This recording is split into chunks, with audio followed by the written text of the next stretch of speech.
The first signs of the alien vessel's arrival were subtle, a low hum reverberating in the air, faint enough to be mistaken for distant thunder, followed by the shimmer of silvery light cutting through the clouds. The townsfolk had gathered instinctively, drawn by a mix of fear and fascination. By the time the massive ship landed just beyond the outskirts of the town, a crowd had formed, murmuring anxiously. The ship was smooth and organic in design, its surface reflecting the sunlight like a polished pearl. No visible seams or engines marred its surface, and the lack of any threatening weaponry was oddly disarming.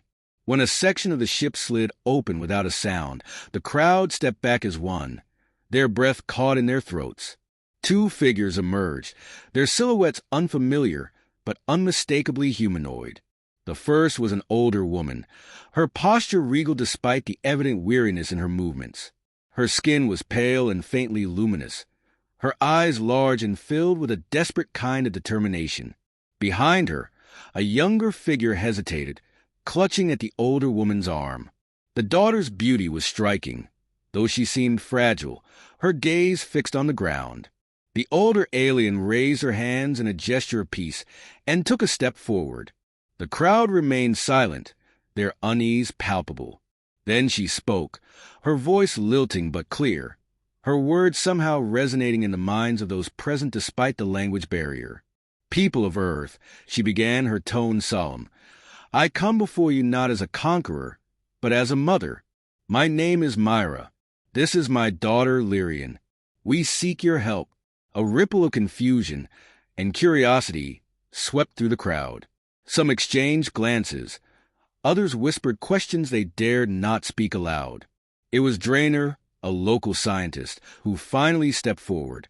His sharp features and calm demeanor had earned him respect in the community, and he seemed unfazed by the alien presence. "What kind of help do you seek?" he asked, his voice steady but cautious. Myra's gaze softened, and for a moment, she seemed to struggle for words. Then, taking a deep breath, she said, "Our people are dying. Our race cannot survive much longer. Our council forbids us from seeking aid, but I have no choice. I beg you, help my daughter. She must find a partner." The weight of her words settled heavily on the crowd. Gasps and murmurs filled the air, and Drainer's expression shifted from curiosity to guarded disbelief. "Are you saying you want us to—" "Yes," Myra interrupted, her voice trembling but firm. "Our species is compatible with yours, but our traditions and laws prevent us from seeking such unions on our planet. Earth is our only hope."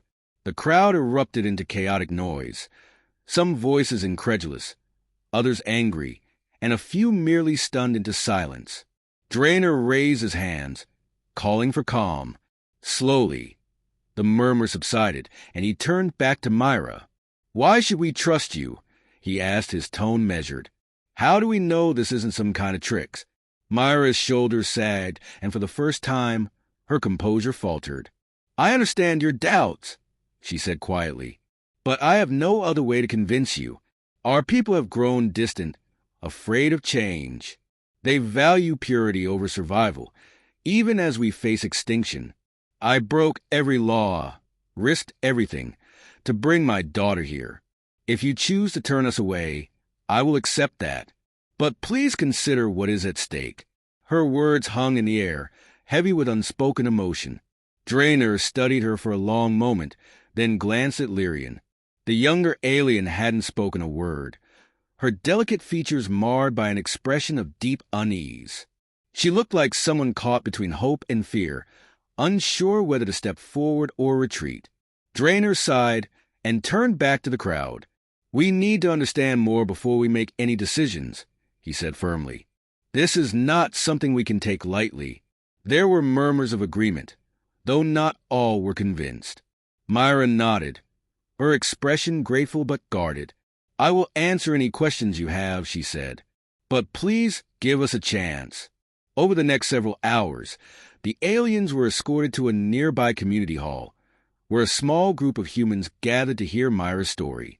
Myra explained the dire situation her people faced, how centuries of strict genetic isolation had led to a collapse in their ability to reproduce. The Council, bound by ancient traditions, refused to allow change, condemning their race to slow extinction. But why humans? Draynor asked, his curiosity driving him to press for details. Surely there are other species in the galaxy. Myra hesitated, then admitted. Your genetic structure is uniquely compatible with ours. It is a rare gift, but compatibility alone is not enough. Our people cannot reproduce without a bond, a connection that goes beyond the physical. That is why this is so difficult. The room fell silent as her words sank in. Draynor leaned back, his mind racing. This wasn't just about biology. It was about trust, understanding, and navigating the uncharted waters of interspecies relationships. He glanced at Lyrian, who sat quietly beside her mother, her hands folded in her lap. "What about you?" he asked gently. "What do you want, Lyrian?" The young alien looked up, startled.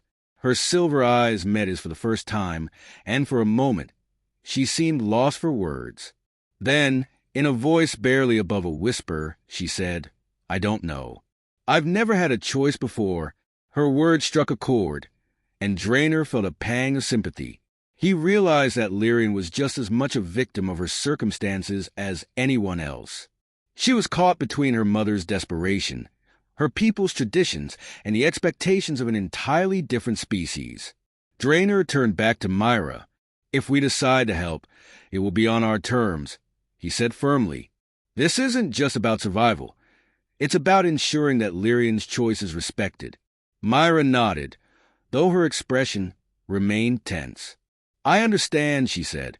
"I only ask that you consider what is at stake." As the meeting adjourned, the crowd dispersed, leaving only a handful of humans behind to discuss the next steps.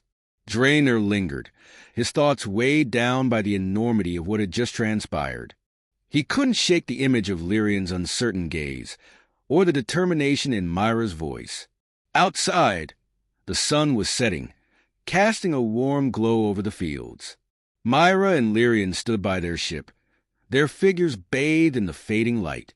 Draynor approached them, his hands in his pockets. "We'll need time to figure this out," he said, his tone softer now. "But I'll do what I can to help." Myra looked at him, her expression a mixture of gratitude and exhaustion. "Thank you," she said simply. Lyrian didn't speak, but she offered him a small, tentative smile.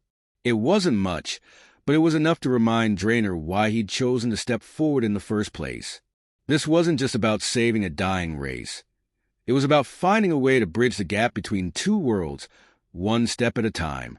The following day dawned with a muted sense of anticipation. The community was abuzz with discussions, questions, and doubts about the alien visitors and their plea. Most people were cautious, if not outright skeptical. Yet, amidst the unease, a core group had agreed to help, or at least to learn more. Draynor had taken the lead, assembling a small team of thinkers, negotiators, and mediators to bridge the gap between the aliens and humanity.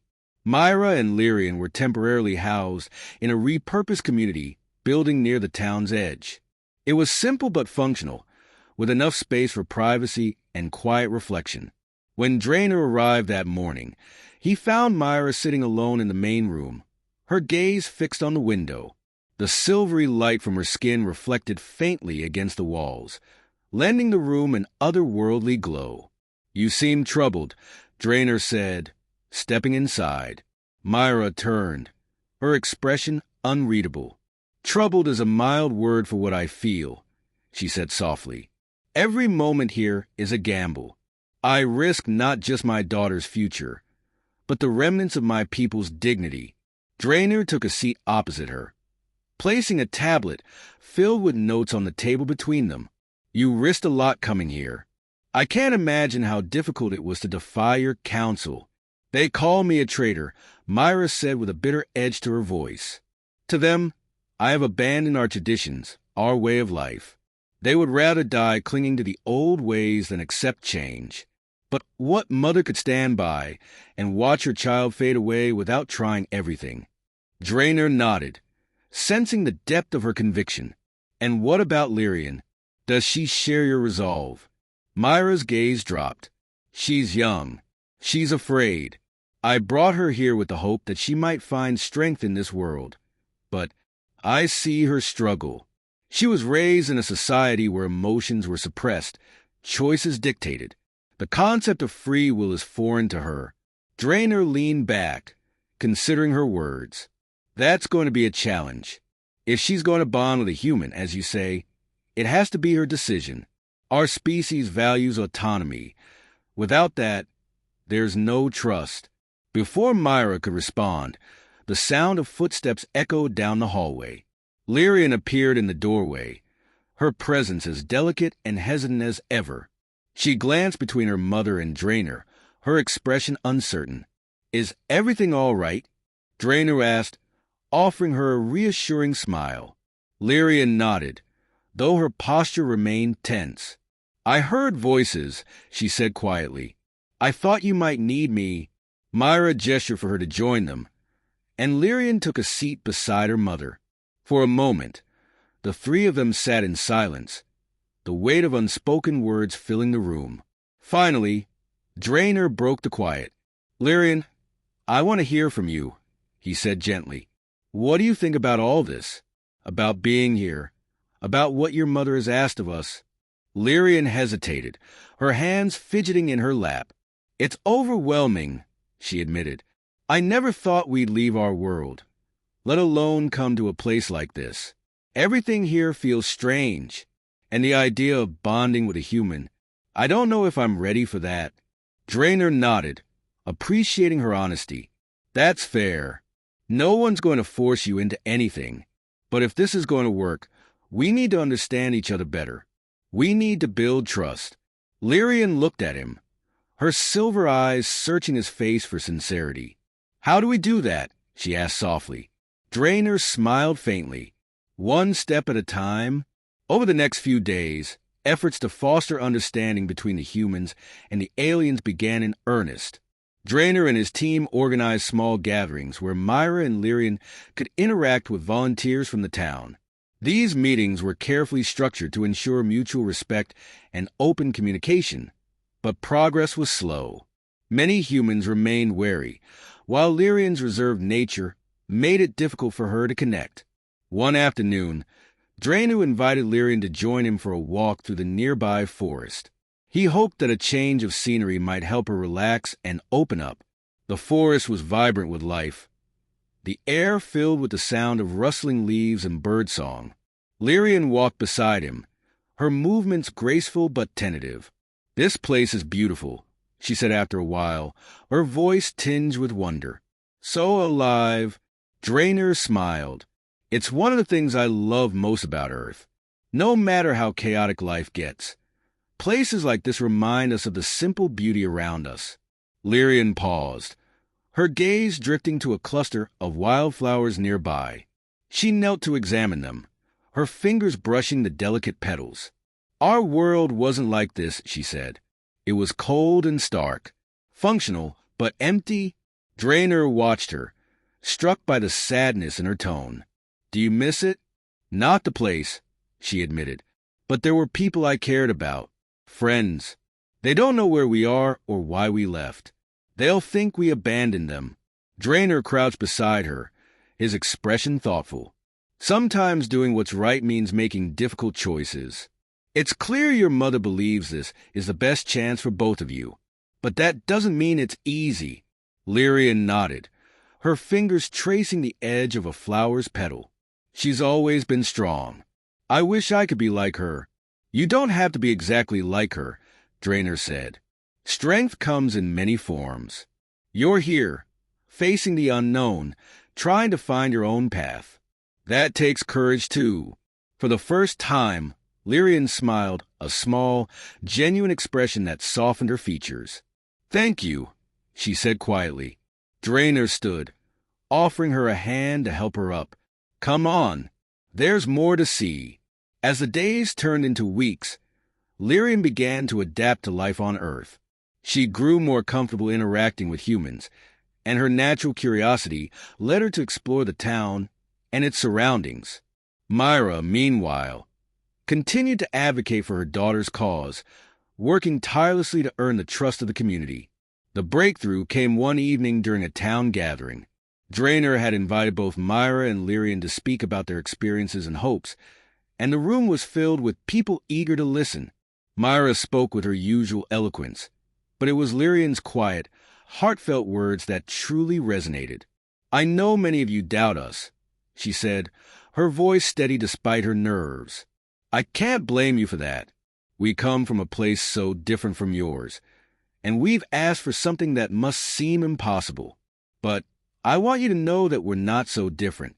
We feel fear, hope, and love, just like you.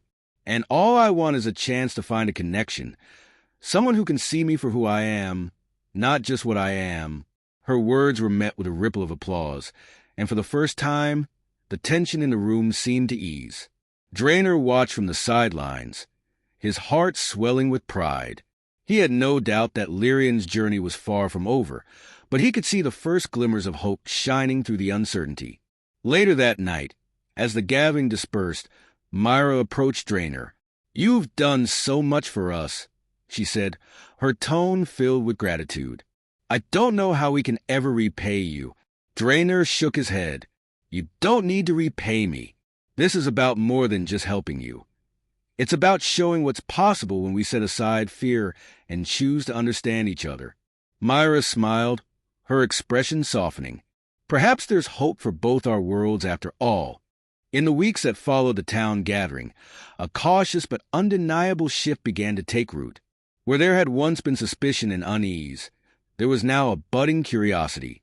Humans and aliens alike started to bridge the gap between their worlds, with each interaction peeling back another layer of fear and misunderstanding. Myra and Lyrian's presence had become less a spectacle and more a part of daily life. Lyrian, though still shy, had begun to blossom. She spent her mornings helping at a local garden, her innate gentleness endearing her to the townspeople. The children, in particular, adored her. Her silvery skin and luminous hair fascinated them, and her patient demeanor made her a natural storyteller. She often sat under the shade of the largest oak tree, weaving tales of her home world for wide-eyed audiences. Draynor, ever the mediator, made a point of keeping a close eye on her progress. He wanted to ensure that her interactions remained positive, but he also recognized that Lyrian was slowly coming into her own. Each day, she grew more comfortable expressing herself, and with each small victory, her confidence blossomed. One particularly warm afternoon, Lyrian found herself back in the forest with Draynor. He had invited her for another walk, sensing she needed a break from the constant attention. As they strolled through the dappled sunlight, Lyrian's steps were lighter, her demeanor more relaxed. "I can't thank you enough for everything you've done," Lyrian said suddenly, her voice earnest. "I didn't think I'd ever feel at ease here, but I'm starting to." Draynor smiled, picking a small leaf from a bush as they walked. "You're the one doing the hard work, Lyrian. I'm just here to help where I can." She tilted her head, studying him. "You make it sound easy, but I know it's not. Humans are complicated, kind, but also hesitant. I wasn't sure they'd ever accept us. They're afraid of what they don't understand," Draynor admitted. "But fear can be overcome. You've shown them something real, something human in its own way. That's what's making the difference." Lyrian considered his words as they walked in silence for a while. Eventually, they came to a small clearing where a stream bubbled over smooth rocks. She knelt by the water's edge, letting the cool liquid run over her fingertips. "This place reminds me of something my mother once told me," she said. "She said water is like time. It flows forward, always moving, but it carries traces of everything it touches." Draynor crouched beside her, his gaze thoughtful. "That's a beautiful way of looking at it. It makes me think about our journey here," Lyrian continued. "How much we've left behind, but also how much we're gaining. I never imagined I'd find beauty in this world, but it's everywhere." Draynor studied her for a moment, then said, "Maybe that's why you're here. Not just for your mother's mission, but to find something for yourself." Lyrian looked at him, her silver eyes reflecting the sunlight.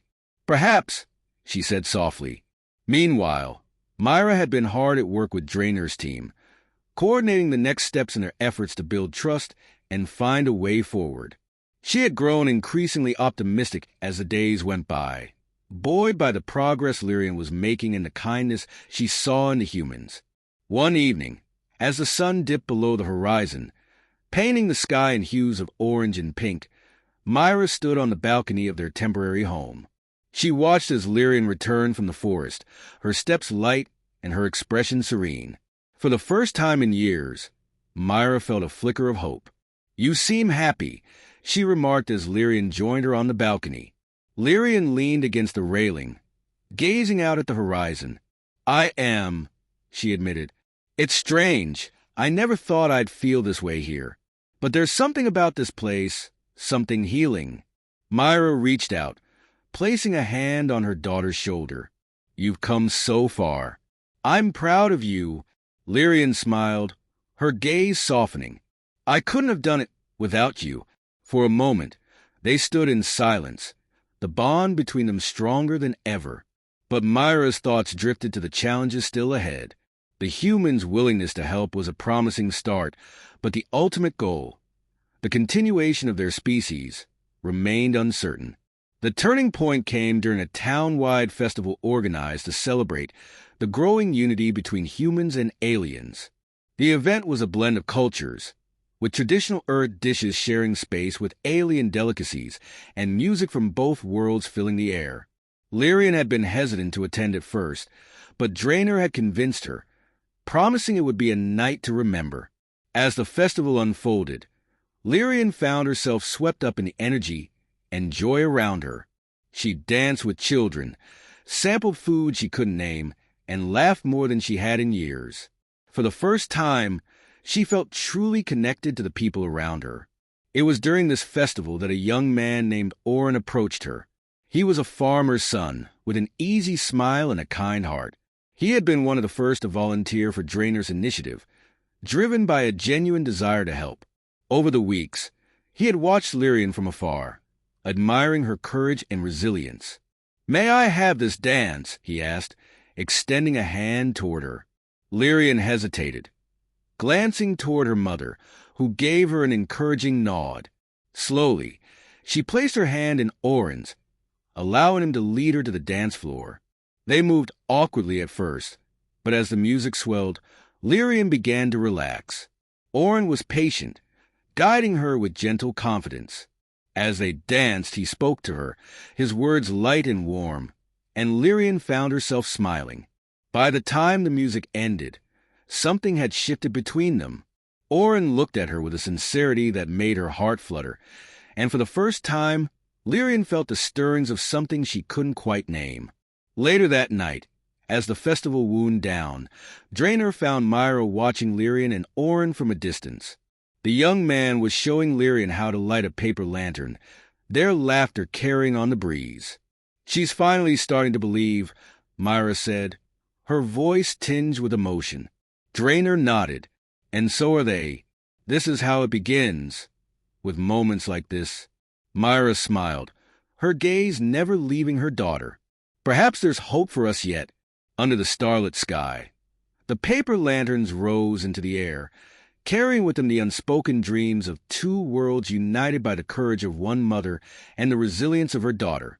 It was a beginning, not just for Myra and Lyrian, but for humanity and the stars. As the weeks turned into months, the tentative bond between the aliens and humans solidified into something unshakable. Myra and Lyrian had become symbols of hope, their story a testament to the power of understanding and collaboration. The small town that had once been wary of their arrival was now a hub of unity, where humans and aliens worked side by side. Lyrian's relationship with Oren blossomed, each day strengthening their connection. They spent countless hours together, talking, laughing, and learning from one another. Oren introduced Lyrian to the joys of simple human life, harvesting crops, stargazing, and sharing meals with his family. In turn, Lyrian shared stories of her homeworld, her eyes lighting up as she described its shimmering skies and vibrant flora. One evening, as the sun dipped below the horizon, Oren brought Lyrian to a quiet meadow. The air was cool, the scent of wildflowers lingering on the breeze. A blanket was spread out beneath a sprawling oak tree, a basket of food waiting for them. "What's all this?" Lyrian asked, her silver eyes wide with curiosity. Oren scratched the back of his neck, a nervous smile playing on his lips. "I thought we could have dinner here, just the two of us. There's something I want to talk to you about." They sat together, sharing the simple meal as the first stars appeared in the sky. Oren's hand brushed against hers, and she looked at him, her heart fluttering. "Lyrian," he began, his voice steady but filled with emotion, "you've changed my life in ways I never thought possible. Being with you has shown me that love doesn't care about where we come from. It's about who we are. And I want to spend the rest of my life learning everything about you."